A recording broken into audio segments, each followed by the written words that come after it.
আমাদের পৃথিবীতে ঠিক এই স্থানে একটি লাইন আছে, যেটাকে বলা যেতে পারে যে প্রাচীর দাঁড়িয়ে আছে। এই প্রাচীরটিকে কোনো প্রাণী ভেদ করতে পারে না, কিন্তু এই প্রাচীরটিকে আপনি দেখতে পারবেন না, কারণ এই প্রাচীরটি সম্পূর্ণ অদৃশ্য। অর্থাৎ আমি বা আপনি, আমরা কেউই ইন্দোনেশিয়ার এই দুটি দ্বীপের মাঝের লাইন বা প্রাচীরটিকে দেখতে না পারলেও এটি এই দুটি দ্বীপকে সম্পূর্ণ আলাদা করেছে পৃথিবীর মধ্যে। আবার প্রশ্ন হলো, যে লাইনটিকে দেখাই যায় না, সেই অদৃশ্য লাইনটির আবিষ্কারক কি করে প্রমাণ করলো যে এখানে একটি লাইন আছে?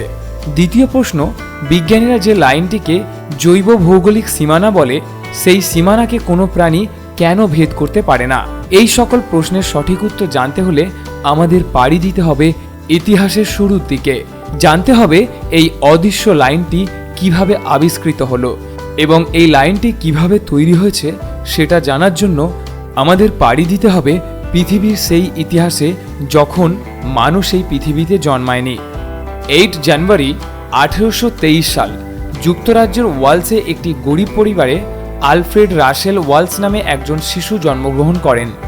টমাস ওয়ালস এবং মেরি আলগ্রিনের 9 সন্তানের মধ্যে আলফ্রেড ছিলেন সপ্তম সন্তান।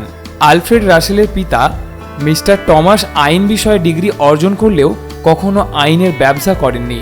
তিনি উত্তরাধিকার সূত্রে কিছু জমি পেয়েছিলেন, যেটা থেকে আয় হতো, কিন্তু ব্যর্থ বিনিয়োগের কারণে তাদের পরিবারের অর্থনৈতিক অবস্থা দিন দিন খারাপ হতে থাকে। এদিকে আলফ্রেড রাসেল ছোটবেলা থেকে পড়াশোনাতে অনেক মনোযোগী ছিলেন। তিনি ডালফোর্ড গ্রামার স্কুলে পড়াশোনা শুরু করেন। আগেই বলেছি, টমাস অলওয়েড উত্তরাধিকার সূত্রে কিছু জমি পেয়েছিলেন, আর সেই জমি থেকে অর্থ রোজগারের জন্য জমিগুলোতে চাষাবাদ বা গার্ডিং হতো। এই চাষাবাদ শেখার জন্য টমাস নিজের লাইব্রেরিতে অনেক বই রাখত। টমাসের ছেলে আলফ্রেড ওয়ালস নিজের পড়াশোনার পাশাপাশি পিতা টমাস ওয়ালসের লাইব্রেরি থেকে গার্ডিং এবং অসংখ্য বই থেকে জ্ঞান অর্জন করতেন। তাই শৈশব থেকে আলফ্রেড রাসেল ও ওয়ালস প্রকৃতি এবং জীববিজ্ঞানের বিষয়গুলিকে নিজের মতো বিবেচনা করতে শিখেছিল। কিন্তু পরিবারের আর্থিক অবস্থা খারাপ হয়ে যাওয়ায় 1836 সালে, মানে 16 বছর বয়সে, তাকে স্কুল ছেড়ে দিতে হয়। এরপর ওয়ালস লন্ডনে গিয়ে সাময়িকভাবে তার বড় ভাই জনের সাথে থাকা শুরু করেন। লন্ডনে থাকা অবস্থায় ওয়ালস লন্ডন মেগানিস ইউনিভার্সিটিতে লেকচার শুনতেন এবং বই পড়তেন। এখানেই রেডিক্যাল রাজনৈতিক চিন্তাবিদ ও সমাজ সংস্কারক রবার্ট ওয়েন এবং টমাস পেইনের চিন্তাধারার সাথে তার পরিচয় হয়। তবে তার লন্ডনের জীবন ক্ষণস্থায়ী ছিল। 1837 সালে তিনি লন্ডন ত্যাগ করে জ্যেষ্ঠ ভাই উইলিয়ামের কাছে গিয়ে ভূমি জরিপের কাজ শেখা শুরু করেন। এই কাজ তিনি 6 বছর, মানে 1837 থেকে 1843 পর্যন্ত করেছেন। 1843 সালের শেষে অর্থনৈতিক মন্দার কারণে উইলিয়ামের ব্যবসা ক্ষতিগ্রস্ত হয় এবং 20 বছর বয়সে ওয়ালস দাদা উইলিয়ামকে ছেড়ে লেস্টারের কলিজিয়া স্কুলে চিত্র অঙ্কন, মানচিত্র নির্মাণ এবং ভূমি জরিপের শিক্ষক হিসাবে একটি চাকরি পান। এই সময়কালীন তিনি লিস্টারের গণক গ্রন্থাগারে অনেক সময় কাটাতেন। একসময় এই গ্রন্থাগারে তার সাথে পরিচিত হয় বিখ্যাত পতঙ্গবিদ হেনরি বেইটাসের সঙ্গে। বেইটাসের বয়স তখন 19 বছর এবং এর মধ্যে 1843 সালে তিনি জিওলজিস্ট জার্নালে গোবরে পোকা নিয়ে একটি গবেষণাপত্র প্রকাশ করেছিলেন। তিনি ওয়ালসের বন্ধু হন এবং তার উৎসাহেই ওয়ালসও পোকামাকড় সংগ্রহ শুরু করে। এরপর ওয়ালস চার্লস ডারউইন এবং উইলিয়াম হেনরি অ্যাডওয়ার্ডসের মতো বেশ কয়েকজন পর্যটক প্রকৃতিবিদের দ্বারা উৎসাহিত হয়ে নিজেই প্রকৃতিবিদ হিসাবে প্রত্যক্ষভাবে কাজ করার জন্য বিশ্ব ভ্রমণে বের হবার সিদ্ধান্ত নেন।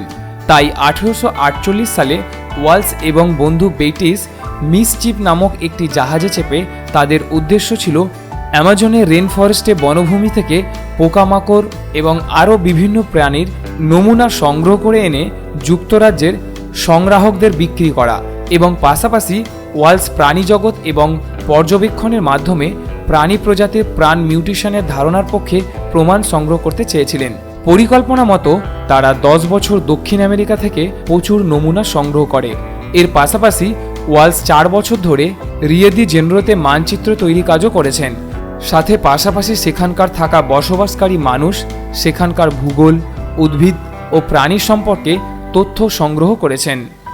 তিনি এই সময়কালীন অনেক প্রাণীর নমুনা সংগ্রহ করেন। 1852 সালে 12 জুলাই ওয়ালস হেলেন নামক জাহাজে চড়ে ইংল্যান্ডের উদ্দেশ্যে যাত্রা শুরু করেন। ওয়ালস ভীষণ খুশি ছিলেন নিজের খোঁজখবরগুলির সম্পর্কে। তিনি জানতেন এই খোঁজগুলি তাকে পৃথিবী খ্যাত করতে চলেছে, কিন্তু তার ভবিষ্যতে অন্য কিছুই ছিল। কারণ 26 দিন জাহাজে থাকার পর হঠাৎই জাহাজটির মালমানে আগুন লেগে যায়, ফলে ক্রুজরা জাহাজ ত্যাগ করতে বাধ্য হয়।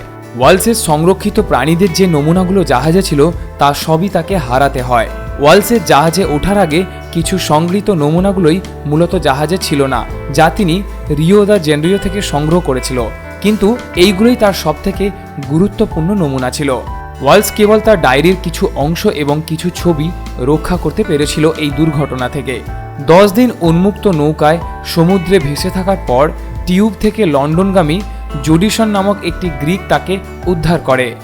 উপরোক্ত নতুন যাত্রীদের কারণে জোরদিয়েশন জাহাজের মজুদ খাবার এবং তার সাথে অন্যান্য সুবিধা দিয়ে বেশ দ্রুত শেষ হয়ে যাচ্ছিল, কিন্তু খুব কম রেশন নিয়ে ঝুঁকিপূর্ণ একটি যাত্রা শেষ করে জাহাজটি অবশেষে 1852 সালে 1 অক্টোবর ইংল্যান্ডে পৌঁছায়। যুক্তরাজ্যে ফেরার পর ওয়ালস প্রায় 18 মাস লন্ডনে থাকে। জাহাজে আগুন লেগে তার হারিয়ে যাওয়া সম্পদে ইন্স্যুরেন্সের অর্থ তাকে এখানে থাকতে সাহায্য করেছিলেন। অবশ্য রিও ডি জেনেরিও মানচিত্র নির্মাণের আগে তিনি ব্রাজিল থেকে যে নমুনাগুলো ইংল্যান্ডে পাঠিয়েছিলেন তার কিছু তিনি বিক্রি করতে সক্ষম হন, এবং দক্ষিণ আফ্রিকায় তার রোমাঞ্চকর অভিযানে প্রায় সকল রেকর্ড হারিয়ে যাওয়ার পরেও এই সময়ের মধ্যে তিনি 6টি একাডেমিক গবেষণাপত্র, জার্মান পত্রের নাম on the monkeys of the Amazon এবং 2টি বই, plum trees of the Amazon এবং দেয়ার ইউজেস এবং ট্রাভেলস অব দ্য অ্যামাজন এবং সাথে রিও নেগ্রো প্রকাশ করেন। এই সময়কালে কয়েকজন প্রকৃতিবিদের কাছে সম্পর্ক স্থাপন করেন, যার মধ্যে অন্যতম প্রকৃতিবিদ হল ডারউইনের সাথে বন্ধুত্ব। এরপর তিনি আবারও বেরিয়ে পড়েন পৃথিবী ভ্রমণে এবং অসংখ্য অজানা প্রাণীর খোঁজে। 1854 সাল থেকে 1862 সাল পর্যন্ত, অর্থাৎ তার 31 থেকে 39 বছর বয়সের মাঝে ওয়ালস পূর্ব ভারতীয় দ্বীপপুঞ্জে তথা পালায় আর্কিপিলগোতে গিয়েছিলেন। বর্তমানে এই অঞ্চলটি সিঙ্গাপুর, মালয়েশিয়া এবং ইন্দোনেশিয়ার অন্তর্ভুক্ত। আবারও তার উদ্দেশ্য ছিল নমুনা সংগ্রহ এবং প্রকৃতির ইতিহাসে নিবিড় অধ্যয়ন। তিনি যখন মালয় দ্বীপপুঞ্জের চারিপাশে ভ্রমণ করছিলেন এমন সময় তিনি ম্যালেরিয়ায় আক্রান্ত হয়েছিলেন এবং জ্বরের ঘোরেই শয্যাশায়ী অবস্থাতেই একটি প্রাণীর বৈচিত্র্যের লক্ষণ অঙ্কন করেন এবং আবিষ্কার হয় একটি অদৃশ্য লাইন। এই অদৃশ্য লাইনটির লম্বা প্রায় 32 কিমি প্রসারিত বলা যেতে পারে। এই অদৃশ্য লাইন পুরো মালয় দ্বীপপুঞ্জের মধ্য দিয়ে এঁকে বেঁকে গেছে। এই লাইনের পশ্চিম দিকে প্রাণীর জীবন এশিয়া মহাদেশের মতোই। এই অঞ্চলের কাঠঠোকরা, গন্ডার, হাতি, বাঘ ইত্যাদির মতো প্রাণীদের দেখা যায়, কিন্তু লাইনের ওপারে গেলেই সব জিনিস হঠাৎই পরিবর্তন হয়ে যায়। আপনি এই লাইনের পূর্ব দিকে পশ্চিম দিকের মতো প্রাণীর প্রজাতি খুঁজে পাবেন না। তার পরিবর্তে দ্বীপগুলিতে মার্সুপিলস, কামাডোরাদগেন, কাকাতুজ এবং হানিস্টার্সের মতো প্রাণীর প্রজাতিদের দেখতে পাবেন। দেখুন, স্থলভাগের প্রাণীর কথা তাও মানা যায়, কিন্তু জলভাগের প্রাণীরাও এই একই লাইনের দুদিকে সম্পূর্ণ ভিন্ন প্রজাতির, এবং এটা জেনে আরও আশ্চর্য হবেন এই লাইনের দুই প্রান্তে সম্পূর্ণ ভিন্ন প্রজাতির প্রাণী শুধু নয়, তার সাথে পাওয়া যায় সম্পূর্ণ ভিন্ন প্রজাতির পাখিও। এই পাখিগুলো এই অদৃশ্য লাইনকে ভেদ করতে পারে না। এই অদৃশ্য লাইনকে বিজ্ঞানীরা একটি জৈব ভৌগোলিক সীমানা বলে আখ্যা দিয়েছেন, আর এই নির্দিষ্ট লাইনটিকে ওয়ালস লাইনও বলা হয়। কিন্তু এখন প্রশ্ন হচ্ছে, এই অদৃশ্য রেখাটি কিভাবে এলো এবং কেন এতটা পরিমাণে পরতানি প্রজাতির বন্টন সৃষ্টি করলো? ব্রিটিশ প্রকৃতিবিদ আলফ্রেড রাসেল ওয়ালস যখন বালি দ্বীপ থেকে লম্বকে পূর্ব দিকে যান, প্রথমে তিনি কিছু আকর্ষণীয় জিনিস লক্ষ্য করেন। যদিও এই দ্বীপগুলি শুধুমাত্র একটি সংকীর্ণ প্রণালী দ্বারা আলাদা ছিল, কিন্তু সবথেকে আশ্চর্যের বিষয় হচ্ছে প্রণালীর বা লাইনটির প্রাণীর জীবন ধরনের প্রক্রিয়াগুলি ধীরে ধীরে বা সূক্ষ্মভাবে পরিবর্তনও হয়নি। এই পরিবর্তন আলফ্রেড রাসেল ওয়ালসের দৃষ্টিকোণ হয়েছিল। আস্ফিক এবং স্বতন্ত্রভাবেই ওয়ালস লাইনটির উভয় দিকে প্রাণী জগতের বিস্তর পার্থক্য দেখেছিলেন। ইংল্যান্ড এবং জাপানের মধ্যাকার প্রাণীদের থেকেও এখানকার প্রাণীদের মধ্যে অনেক বেশি পার্থক্য, কিন্তু এই দ্বীপগুলোর দূরত্ব মাত্র 40 থেকে 50 কিলোমিটার। কয়েকটি পাখি ওয়ালসকে বাইন্সভাবে আকর্ষণ করেছিল, যেমন কিছু কিছু প্রজাতি বা জাভা এবং বালিতে প্রচুর দেখা যায়। আমাদের পশ্চিমবঙ্গে এই ধরনের প্রাণী বা পাখি দেখতে পাওয়া যায়, দক্ষিণ বাংলা মানে বাংলাদেশেও দেখতে পাওয়া যায়, কিন্তু এখানে দুটি সামনাসামনি দুটি দ্বীপের মধ্যে প্রাণী বৈচিত্র্যের মধ্যে আকাশ পাতাল তফাৎ দেখতে পাওয়া যাচ্ছে। এই আকস্মিক পরিবর্তন সত্যপায়ী প্রাণী এমনকি অনেক পোকামাকড়ের মধ্যেও প্রসারিত, যার কারণ হলো একটু অদৃশ্য বাধা জগৎকে দুই ভাগে আলাদা করেছে। কিন্তু কেন এবং কিভাবে? ওয়ালস যে জৈব বা ভৌগোলিক রেখাটি অঙ্কন করেছেন সেটি পরবর্তী সময়ে সামান্য পরিবর্তন করা হয়েছিল, ফলে লাইনটি আরও নিখুঁত হয়। ওয়ালস এই পরিবর্তন দেখে বুঝতে পেরেছিলেন যে আরও রহস্যময় শক্তি এই অঞ্চলে কাজ করছে, যার জন্য এই রকম জীববণ্টন দেখা যাচ্ছে। তিনি অনেক গবেষণার পর দাবি করেছিলেন যে ভূত্বকের একটি অবদান রয়েছে এই ঘটনার পিছনে। ভূতাত্ত্বিক অতীতে যা ঘটেছিল সেটা এই বর্তমান জীববৈচিত্র্যের জন্য কিছুটা দায়ী। এই গবেষণা থেকে তিনি প্রমাণ করেন পৃথিবীর ইতিহাসে মহাকাব্যিক অধ্যয়নগুলি সত্যতা উন্মোচন করার, আর তারই একটি উপায় হিসাবে জীবভূগোলকে ব্যবহার করা যায়। এই ধারণাটি আজকের দিনে বিশ্বাস করা বা গ্রহণ করা সহজ, কিন্তু তৎকালীন সময় মানে ওয়ালসের সময়ে এই তথ্য বা ধারণা অন্যদের বিশ্বাস করানো ছিল খুবই কঠিন। এই দৃশ্যকণকে ব্যবহার করে তিনি বলেছিলেন যে এই পশ্চিমের দ্বীপগুলি পূর্বে একত্রিতভাবে এশিয়ান কন্টিনেন্ট বা এশিয়া মহাদেশের ভূখণ্ডের সাথেই যুক্ত ছিল, কিন্তু এখন এই দ্বীপগুলো গভীর সমুদ্র দ্বারা বেষ্টিত। এটি শুধুমাত্র সমুদ্র স্তরে ভূতাত্ত্বিকভাবে সাম্প্রতিক বৃদ্ধির ফলাফল। বাঘ, গন্ডার এবং ট্র্যাপিডোর মতো বড় বড় প্রাণীরা কিভাবে জলরাশি দ্বারা বিচ্ছিন্ন দ্বীপে এসেছে। সহজভাবে তিনি বলতে চেয়েছেন, একসময় যে সকল দ্বীপে বাঘ, গন্ডার এবং ট্র্যাপিডোর মতো বড় বড় প্রাণীগুলো পাওয়া যায় সেই দ্বীপগুলো এশিয়া মহাদেশের সাথে যুক্ত ছিল, কিন্তু বর্তমানে সমুদ্র স্তরে ভূতাত্ত্বিকভাবে সাম্প্রতিক বৃদ্ধি এই দ্বীপগুলোকে এশিয়া মহাদেশকে আলাদা করেছে। জাভা এবং বরনীয় দ্বীপগুলোর সম্পর্কে তার এই একই চিন্তাভাবনা ছিল। ওয়ালসের মতে এই দ্বীপগুলি ছিল অস্ট্রেলিয়ান মহাদেশের অবশিষ্টাংশ, কিন্তু সমুদ্রের মধ্যে প্রাণীদের পার্থক্যর বিষয়গুলোতে ওয়ালস বলেন যে এই দুটি অঞ্চলের মধ্যে প্রবল স্রোতসহ গভীর জলরাশি অব্যয় অনেক প্রজাতিকে এক মহাদেশ থেকে আর এক মহাদেশে পাড়ি দিতে বাধা দিয়েছিলেন। যখন সমুদ্রের স্তর কম ছিল তখনও অনেক প্রজাতি এই লাইন অতিক্রম করতে বাধা হয়েছে সমুদ্রের জলরাশি।